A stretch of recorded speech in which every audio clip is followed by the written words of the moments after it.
the ancient warrior practice that builds unshakable focus. There is a moment in every warrior's life when the world grows loud and the mind grows louder. A moment when doubt presses against the ribs, when fear whispers its poisonous certainty, when the ego demands applause and the spirit drifts. Most men run from that moment, but the ancients did not. They stepped into the storm. They sat inside the fire. They carved a path through chaos with nothing but breath, discipline, and presence. This is the story of one such warrior, a young man named Ren, born with a restless mind and a trembling spirit, and the old master who would shape him, not with blades or battle drills, but with an ancient system of stillness, a practice designed to forge unshakable focus, to silence the inner noise, to return a man to himself. What you are about to witness is not merely training. It is a confrontation with the self, a descent into silence, a stripping away of ego, a transformation of fear into strength and of presence into power. This is the forgotten discipline that the greatest warriors once lived by, a path carved not on the battlefield, but in the unseen chambers of the mind. Walk with Ren now, into the mountains, into the quiet, into the place where true mastery begins. Chapter Witcher. The restless mind, Ren's struggle before the path. The mountain village was quiet that morning, but Ren's mind was not. Before the sun had fully lifted itself from behind the cedar ridges, he was already moving through the courtyard of the training hall, feet slicing through cold dust, breath sharp, posture precise. He looked like a warrior in the making, but only from a distance. Up close, something trembled in him, a flicker behind the eyes, a speed that was not mastery, but panic dressed as discipline. Every strike he threw came half a heartbeat too early, powered less by intention and more by the fear of falling behind. Every step he made whispered desperation. Look at me. Let me be enough. His instructor watched silently as Ren's opponent circled him. The morning air was crisp, yet Ren's palms glistened with sweat. He saw every possible mistake before it happened, every imagined failure tightening his muscles like rope around the chest. Fear is a heavy weight, and Ren wore it like armor. When the sparring began, he moved fast, too fast, seeking to overwhelm what he could not control. His opponent, slower but composed, waited and waited. And then, with a single well-timed pivot, he let Ren's own momentum betray him. Ren fell hard, face first, before all the others. A cold silence followed. Not silence born of respect, silence born of pity. He stood jaw tight, vision swimming. His instructor approached but spoke no words. Instead, he turned his back, the gesture sharper than any reprimand. Ren felt the sting travel deeper than the bruise on his ribs. Shame filled him, thick, choking, almost metallic. He left the courtyard without waiting for permission. The forest accepted him without question. The moss beneath his feet softened the aftermath of humiliation, but not its sting. He walked until the sound of training, a rhythm he once loved, faded into the wind. Far deeper into the woods, he stopped beneath a towering cedar and let his fists fall to his sides. Why? Why did his mind betray him? Why did fear speak louder than skill? Why did he crumble when others stayed still? He pressed his forehead against the bark. The forest held its breath. Then a voice, quiet yet cutting, rose behind him. You run quickly, young one, but not far. Ren spun. An old man stood a few paces away, draped in simple robes the color of river stone. His posture was effortless, settled, as though gravity served him rather than constrained him. His gaze was calm, not soft, not harsh, simply true. Ren swallowed. I wasn't running. The old man raised a brow. No? Then why does your spirit arrive several steps after your body? Ren felt a flush rise in him. I just needed space. The old man nodded. Yes. Space from the eyes of others. Space from your own judgment. Space from the noise you cannot escape because it lives here. He tapped 2 fingers against his own temple. Ren stared. How do? You know, I have seen many warriors, the old man replied, some defeated by skill, but most defeated by themselves. A breeze moved through the trees. Ren exhaled, shoulders sagging. I want to be strong, he whispered. The old man stepped closer, the forest seeming to lean with him. No, he said, you want stillness? Strength is only what grows once the mind is quiet. Ren frowned. Quiet, my mind, it never stops. That, the old man said, is because you have trained only the body. He turned away, motioning for Ren to follow. Come. If you wish to walk the warrior's true path, you must learn the discipline that precedes all others. Ren hesitated. Who are you? The old man's eyes glimmered with something ancient, something unwavering. I am the keeper of silence. He began walking into the deeper woods. Ren looked back toward the village, toward the hall, where shame still echoed, then forward toward the man who seemed to see through him. His feet moved before his doubts could protest. And so the path began. Chapter 2. Enter the silence. The ancient system revealed. The path had narrowed as they climbed. Roots twisted like old scars beneath their feet. Mist clung to the mountain's side, curling around Ren's legs, softening the world into shades of gray and pine. The keeper of silence walked ahead without hurry, his steps measured, as if he were not merely moving through the forest, but listening to it. Ren's thoughts marched louder than their footsteps. What am I doing? Why am I following him? What if this is a waste of time? I should be training. I should be in the hall. I should be... Watch your mind, the old man said suddenly without turning. See how it runs ahead of your breath? Ren tensed. You can hear my thoughts now? The keeper gave a faint smile. No, I can hear your feet tripping over them. They emerged into a clearing carved into the mountain's side.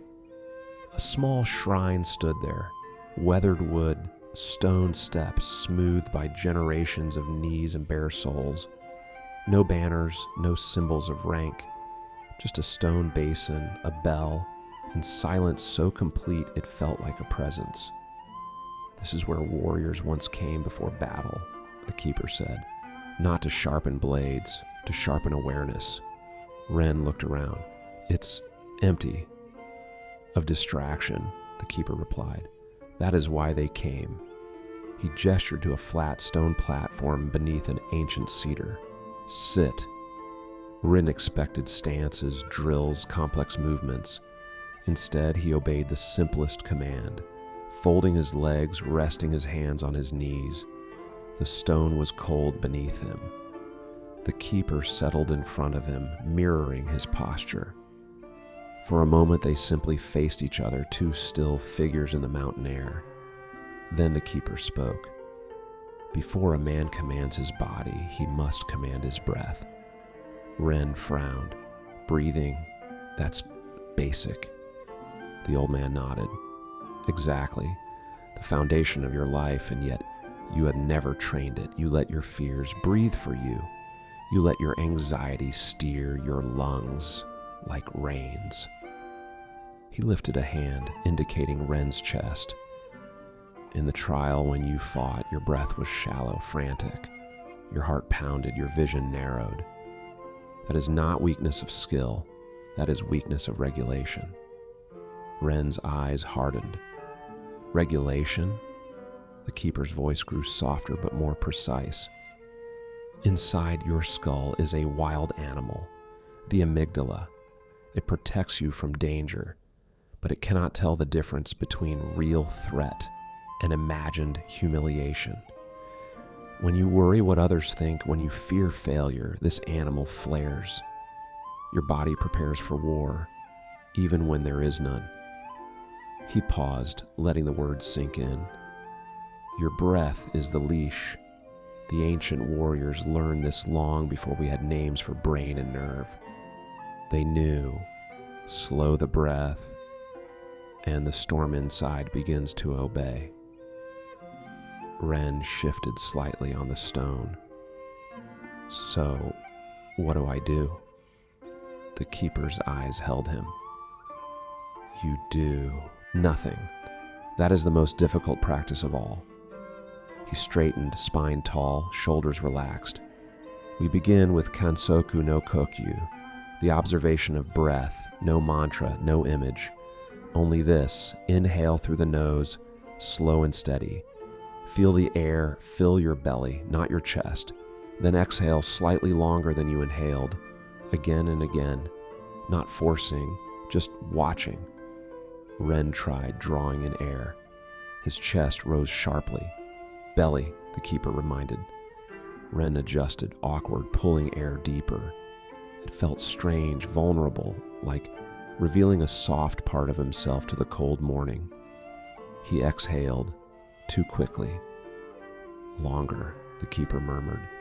Let the body understand there is no immediate danger. The breath must tell the nervous system we are safe. What if I get distracted? Ren asked. You will, the keeper said. Your mind will leap to memories, worries, fantasies. That is its habit. But each time you notice, you do not scold, you do not follow, you return. Simple, unromantic, ruthless. Ren closed his eyes. The first few breaths came with effort, like lifting a weight he had never trained. Inhale. His thoughts jumped to the courtyard. Exhale. To the faces that saw him fall. Inhale. To the shame in his instructor's silence. Exhale. To the thought of never being enough. I can't stop thinking, he muttered. The keeper's voice sliced through gently. Who asked you to stop? You are not here to kill your thoughts. You are here to witness them. Ren opened his eyes. Witness? Yes, the keeper said, like a warrior on a rampart watching clouds pass. He does not leap at each one. He knows they are not the sky. Ren swallowed, turning that image around in his mind. Again, the keeper said, inhale, exhale, count if you must, 1 to 10. When you lose track, start again. Every return is a repetition. Every repetition is strength. Ren shut his eyes once more. Inhale, 4 heartbeats. Exhale, 6. The scent of cedar, the distant call of a crow, the weight of his body on stone. His mind rebelled. It threw images like knives. He kept breathing. For the first time, Ren was not fighting an opponent outside him. He was meeting the battlefield within. Chapter 3, Confronting the Inner Enemy, Fear, Ego, and the Shadow. Within the mountain, air thinned as Ren's training deepened. Days passed, not measured by clocks or meals, but by the slow, deliberate rhythm of breath. Morning meditation, silent observation, slow walking along the shrine path. The keeper offered few words, fewer explanations. Ren learned through experience, not instruction. An experience, as he discovered, could be merciless. On the 7th day, the silence changed. It no longer felt like an external environment he sat within. It felt like something inside him had begun to crack open, exposing chambers he didn't know existed, memories he thought had long dissolved. Ren sat on the platform beneath the towering cedar. The world was still, too still. His breath, once awkward but improving, now wavered. A sensation crept through him, a tightening in the chest, a prickling behind the eyes, a subtle shaking in the hands. Fear, but not of the forest, not of the future, fear of himself. The keeper approached quietly as if he had been waiting. "What do you see?" he asked. Ren swallowed. "Nothing, just thoughts." "Then look closer." Ren hesitated, but closed his eyes again. The darkness behind his eyelids surged. Images formed, not crisp, but heavy with emotion. A younger Ren standing before his father, failing a test of skill. The shame, the anger in his father's voice. The silent disappointment that weighed more than any blow. Another vision, older, of a sparring partner he once injured out of frustration. The guilt, the whispers among the other students. And beneath all of it, a deeper image. Ren standing alone in a vast empty hall. No teacher, no peers, no expectations. Yet still feeling watched, judged unworthy. His breath broke. "I don't like this," Ren muttered, eyes snapping open. The keeper nodded. "Of course you don't. No man enjoys meeting the enemy he has housed for years." "I'm not cut out for this," Ren said. "My mind, it's too loud, too unstable." "Good," the keeper replied. "Now you finally hear it." Ren clenched his fists. How is this supposed to help me fight? The keeper knelt beside him. Because a warrior must see clearly, and nothing blinds a man more than the parts of himself he refuses to face. Ren looked away. "It's just weakness." "No," the keeper said sharply. "Weakness is denying reality. Strength is recognizing it."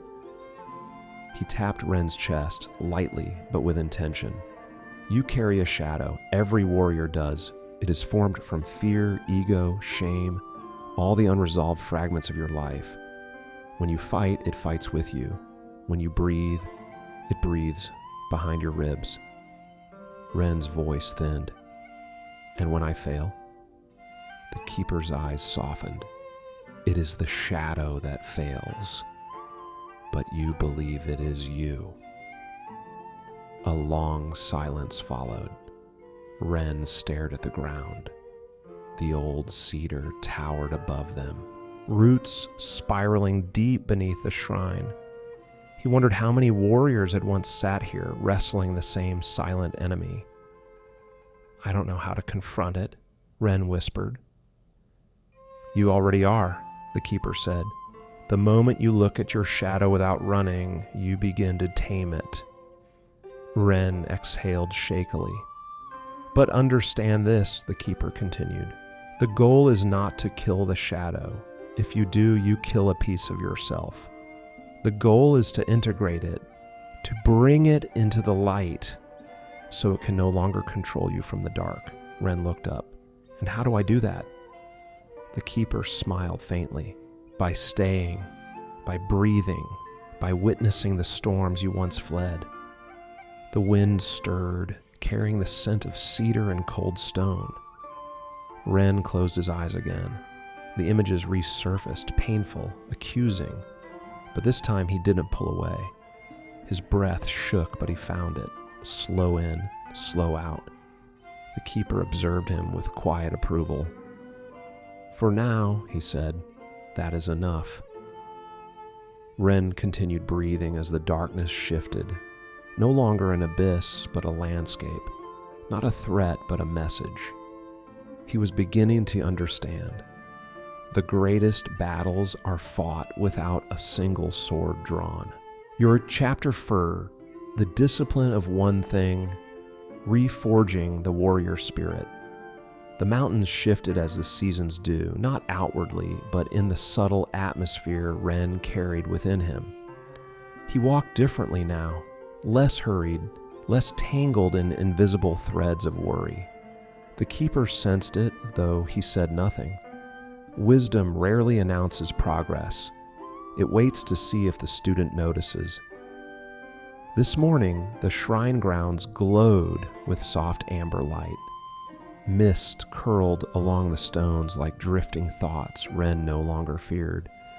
He stood before the keeper, expecting another meditation session, another confrontation with the self. But today, the keeper placed a simple wooden bucket before him. "Carry this to the river," he said, "and fill it." Ren blinked. That's the training." The keeper nodded. "For now." Ren lifted the bucket, light, ordinary, the kind of task children were given. He felt disappointment pierce him, small, sharp, almost embarrassing. After the battles he'd fought in his own mind, after the shadows he'd confronted, this felt trivial. As if sensing the thought, the keeper spoke without turning. "Do not insult simplicity. It is a doorway to mastery." Ren bowed his head and carried the bucket down the mountain steps. The forest breathed around him, cedar, damp earth, distant birds. With every step, something in him softened, though he didn't yet understand why. At the riverbank, he dipped the bucket into the flowing water. The ripples shimmered, bending light into 1,000 tiny scales, like a silver serpent sliding beneath the surface. He filled the bucket, lifted it carefully, and began the return. Halfway up the path, water sloshed over the rim. Ren tightened his grip. More spilled. He frowned, adjusting his pace. The bucket wobbled. Droplets trailed behind him like a confession of failure.